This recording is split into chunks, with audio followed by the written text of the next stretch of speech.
Hello friends, welcome to my channel. இன்றைக்கி வந்து பார்த்தீங்கன்னா கார்டன் வீடியோ தாங்க.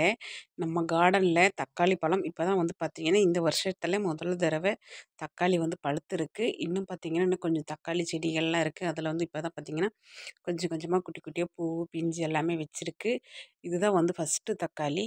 இதிலே பாருங்கள், பச்சை மிளகாய் செடியும் வந்து 2 செடி இருக்குது. அந்த பச்சை மிளகாய் செடியில் பச்சை மிளகாய் பாருங்கள், பார்க்கவே ரொம்ப ஆசையாக இருக்குது. சூப்பராக வந்து சின்ன செடியாக இருந்தாலும் கொத்து கொத்தா வந்து மிளகாயும் வச்சுருக்குங்க. பார்க்கும்போதே தெரியும் சின்ன செடி தான். ஆனால் அதுலேயும் வந்து பார்த்தீங்கன்னா ஒரு 10 மிளகாய்க்கு பக்கமாக இருக்குது. எவ்வளோ தான் வந்து நம்ம பார்த்தீங்கன்னா நம்ம கடையில் காசு கொடுத்து நம்ம காய்கள் வாங்கினாலும் நம்ம கார்டனில் இருந்து 1, 2 காய்கள் பறிப்பது அவ்வளோ சந்தோஷமாக இருக்குங்க.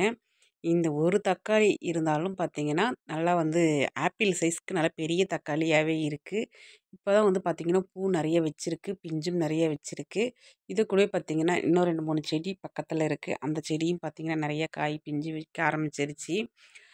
நம்ம எப்பவுமே பார்த்தீங்கன்னு வச்சுக்கோங்களேன், தக்காளி பொறுத்தவரைக்கும் நம்ம கார்டன்ல இருந்து தக்காளி எடுக்கிற டைம்ல பார்த்தீங்கன்னா, தக்காளியோட விலை வந்து ரொம்ப கம்மியா தாங்க இருக்கும். தக்காளி அதிகமான விலை வைக்கும்போது நம்மக்கிட்ட வந்து பார்த்தீங்கன்னா, தக்காளி காய்க்காது. இதுதாங்க வருஷம் வருஷம் நடக்கக்கூடிய விஷயம். இப்போ வந்து பார்த்தீங்கன்னா, தக்காளியோட விலை வந்து கம்மியா இருக்கு.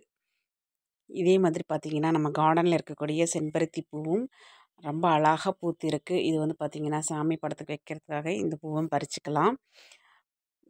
பாருங்க, சூப்பரா ரொம்ப க்யூட்டா அழகான செம்பருத்தி பூ பூத்திருக்கு.